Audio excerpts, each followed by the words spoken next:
గురుకుల పాఠశాలలో విదేశీ మత ప్రచారాన్ని ప్రోత్సహిస్తున్న ప్రిన్సిపల్ ఉపాధ్యాయులపై సంబంధిత అధికారులు చర్యలు చేపట్టాలని రాష్ట్రీయ హిందూ చైతన్య సదస్సు అధ్యక్షుడు పడాల రఘు డిమాండ్ చేశారు.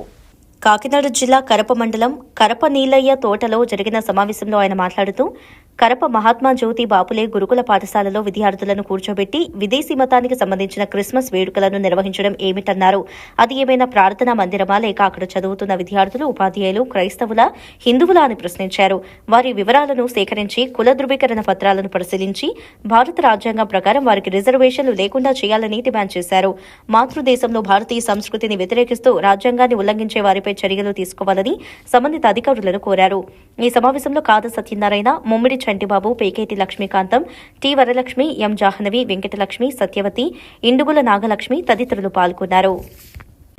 ఈరోజు మన కడప గ్రామంలో గురుకుల పాఠశాలని ఒక ప్రార్థనా మందిరంగా మార్చి అక్కడ విద్యార్థులకి క్రిస్మస్ వేడుకలు జరిపించి వాళ్ళ చేత పాటలు పాడించడం అన్నది ఎంతవరకు సమంజసం అని చెప్పేసి సంబంధిత అధికారులు అడగడం జరుగుతుంది. ఈరోజు గురుకుల పాఠశాలని పేద మందిరంగా ఎందుకు మార్చారు? నిజంగా ఆ గురుకుల పాఠశాలలో క్రైస్తవులు విద్యార్థులుగా ఉన్నారా లేకపోతే హిందువులు విద్యార్థులుగా ఉన్నారా? ఒక రకంగా క్రైస్తవులు విద్యార్థులుగా ఉన్నట్టయితే వాళ్ళ కుల ధృవీకరణ పత్రం ఏంటి?